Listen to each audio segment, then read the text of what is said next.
Thank you so much for joining us today for our Female Voices series. My name is Sim. I'm the head of content here at Unlimit, and we're so excited to have you with us. Could you please start us off by walking us through your career journey so far, highlighting like key milestones and experience that have shaped your path in the tech industry? Yes, absolutely. And thank you for having me, Sim. I'm really excited to be here. So prior to joining the crypto industry about 7 years ago now, I spent over 10 years working on U.S. Agency for International Development projects in financial and digital inclusion. So what that looks like is going into countries and working with the local ecosystem for payments and technology, and trying to drive traditional financial services and fintech down market or to rural areas, to smaller businesses, to merchants. And, working with policymakers to do things like tiered KYC so that there could be more inclusive financial services. That led me to, and a lot of that was like mobile money in East Africa, exploring how it was working so well in Kenya and seeing if we could support ecosystems in other countries through grants and market research and other means to get that going in other countries, right? So the US government did help with getting some of those payment systems up and running through public-private partnerships. That led me to crypto, looking at mobile money as like, I like to say M-Pesa was my first foray into a stable coin. And then I became fascinated with the concept of decentralized identity and linking that with payments, and spent about 4.5 years at Consensus. Some of that time was working with MetaMask, and I helped to build out the Snaps ecosystem, which just launched recently. I think there's a lot of promise in MetaMask Snaps. And then, really just worked primarily in the Ethereum ecosystem the entire time I've been in crypto. I also worked at XMTP, which is a Web3 messaging protocol. So you can use your EVM address to send messages, notifications, one-to-many messages across applications. So the concept of owning your communications and taking them across apps has not really existed until Web3 messaging. And I think XMTP is doing fantastic work. Thank you for sharing. I mean, what an interesting and exciting journey you've had so far. It sounds amazing. Thank you. Of course, my pleasure. I would love to know if you had like a particular experience or what it was that drew you in to our industry, into these industries specifically that you're working in. I think part of what drew me to crypto was this concept of decentralizing power structures, because I saw that with the aggregation of financial services, with big banks, and with technology and big tech, consumers weren't given a lot of choices, and they weren't able to own their own data, or, and they were sharing things freely, but then they didn't realize, I think we have given away a lot of our privacy, a lot of our data to these large entities, and they are monetizing us.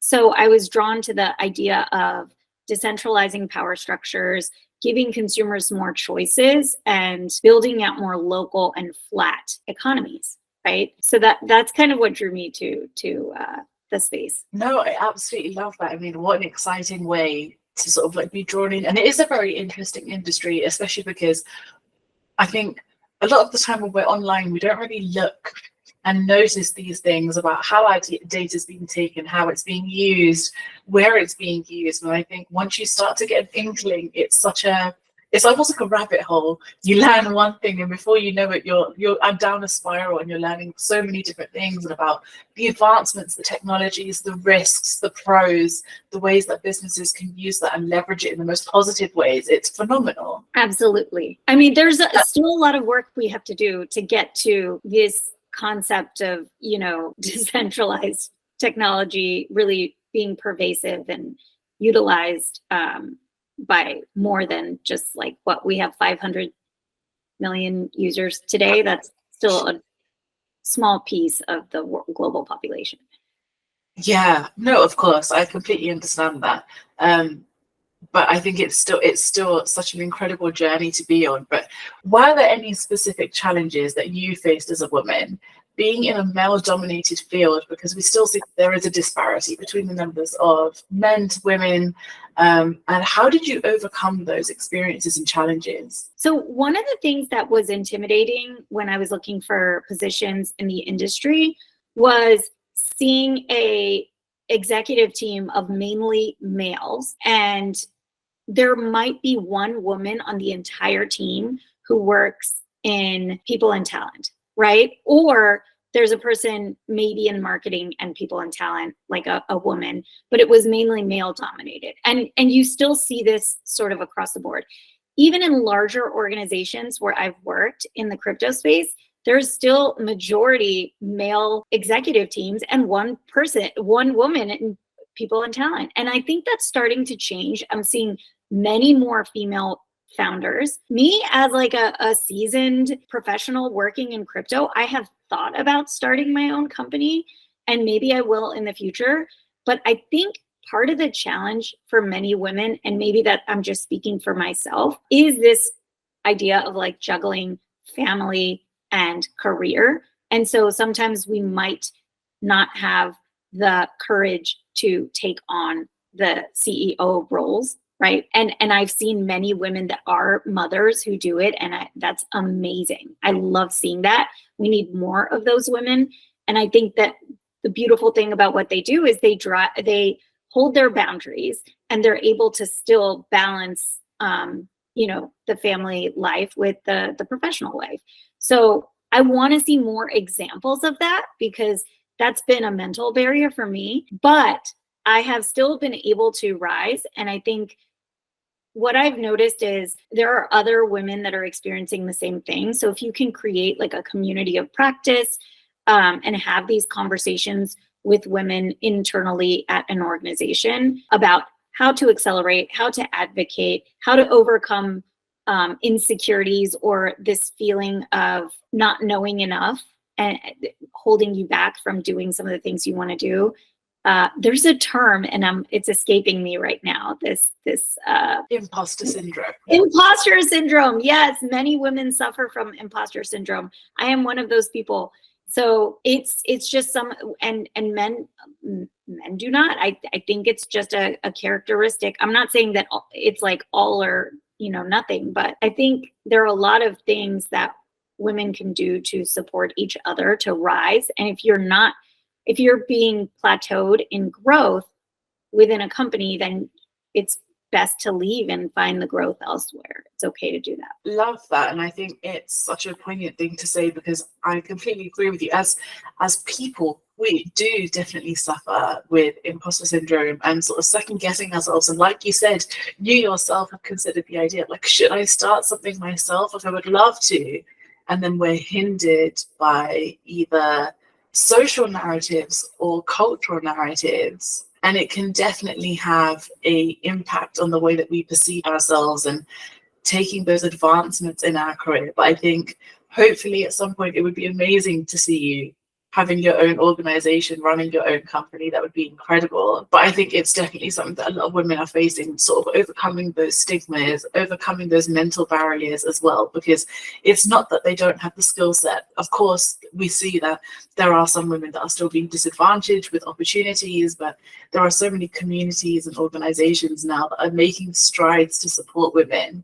So I agree with you. We are starting to see change, but there is more to come. One of the things that I would love to know, looking more at the industry as a whole, is how do you perceive the current state of Web3 and crypto industry, and what trends do you foresee coming in years to come? I think we are at the cusp of real scale, and there are a few things that we need to do to remove the barriers to that scale. One is there is user friction when it comes to onboarding. Obviously, there's the secret recovery phrase with a lot of wallets still. That is a barrier. And that's obviously going away with different like MPC, account abstraction, different technologies to provide security, but then also have like more frictionless user onboarding and things like that, the password, doing away with the whole password process. The other thing is policy and regulation.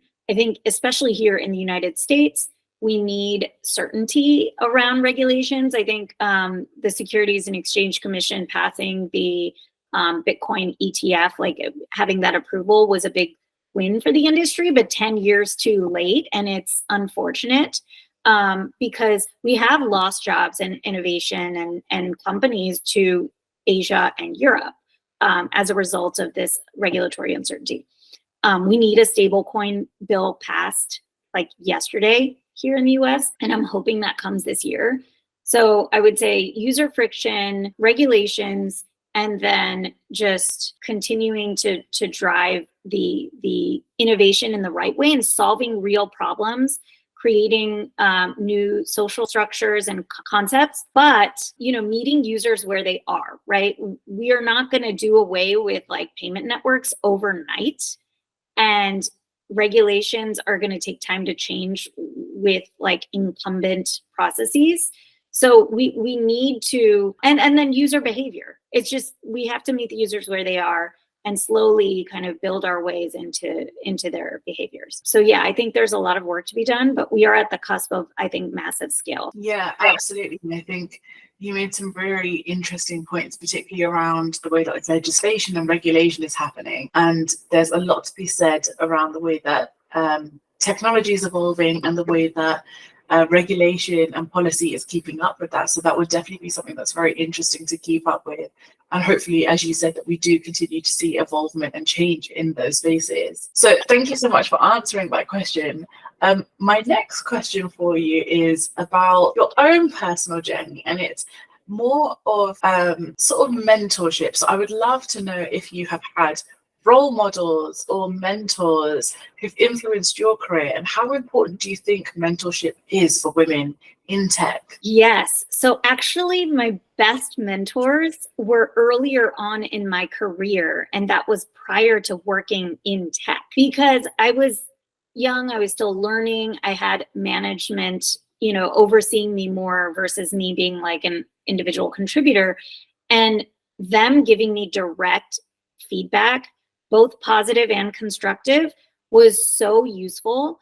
And just being able to watch them and learn by observation how they operate within male dominated spaces, how they navigate certain decisions, the use of data from different angles to make decisions. I think all of that was super constructive, and just being able to have a strong relationship, performance development plans, things like that when I was younger. And I worry that sometimes with a remote work space that maybe younger workers are not getting those opportunities to really, and especially in the startup field, right? You don't get that traditional structure of like larger organizations sometimes. So I hope that within startups, there is like some way to get that mentorship, that really constructive feedback from people that have been working longer, period. And then right now I have a lot of peer mentors all over the place. I ask them for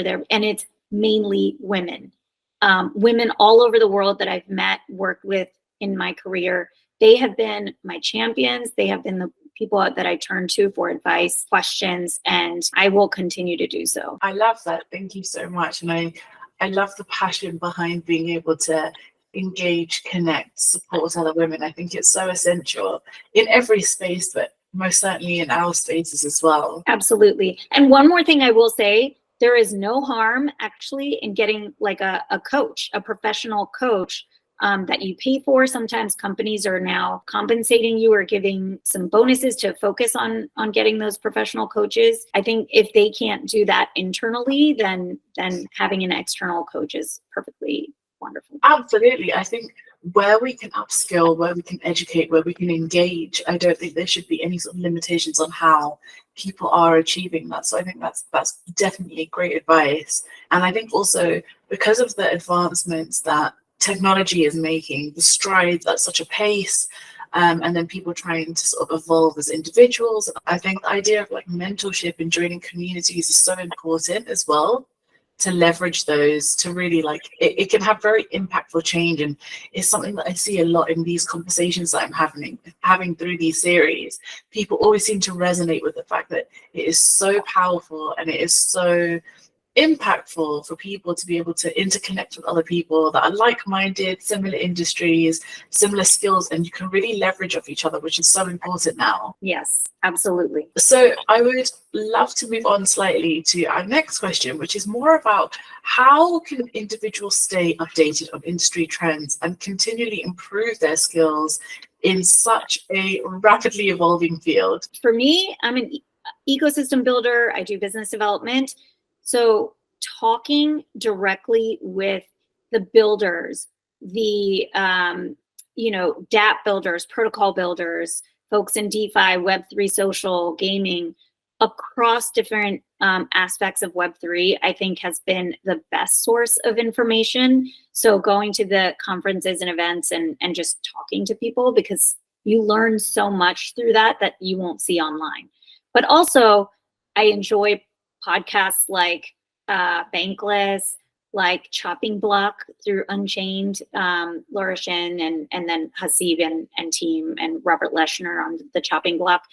There are a number of different podcasts that I listen to. Reading Masari's research, if you can afford to pay for that research, I think that has always been useful for me. The Masari Blockworks, Decrypt, Defiant, CoinDesk. I mean, there are like so many crypto news outlets today that we didn't have, 6-7 years ago. So it's been wonderful to get, more and more of those to get the information from. Of course, crypto Twitter and then Threads and Discord are always great. Discord is like sometimes noisy for me, but that is a great space to learn about what's going on within a specific protocol or DEX or like a dApp. Yes, absolutely. Thank you so much for sharing. I agree. And I think we do see so much information now. So it's great to sometimes just know which ones are relevant and which ones are going to have the most like poignant information, most like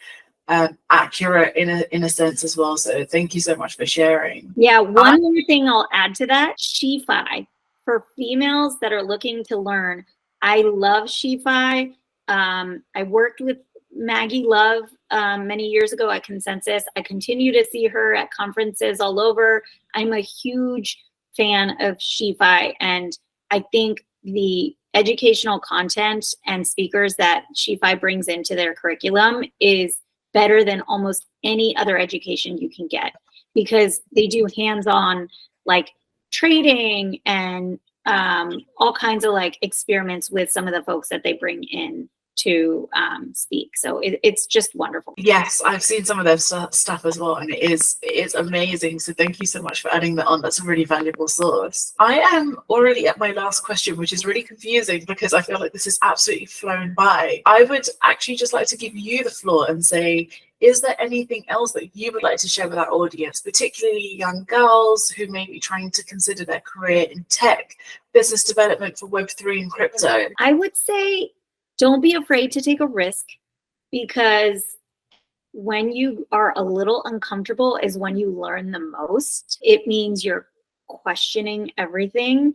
And I would say continue to live in that area of a little bit of discomfort, because you will grow and learn so much. It's okay to pivot in your career. I went from 10 years in government consulting to crypto, and I had not worked in tech. And this is after I was a mom of 2. So making that leap was definitely crazy. And I live in DC. It's, you don't meet as many people who in tech and fintech, I would say, in DC as you would in New York or San Francisco. But I took the leap of faith, and I'm still continuing to work in this space. Thank you so much for being so honest with your journey. And I think that's wonderful advice. And the idea of like sort of sitting in uncomfortability, I think it's easy for us to want to shy away from that. But I also agree with you. I think we can do some of our best learning, and we can sort of evolve even who we are as people when we're doing that.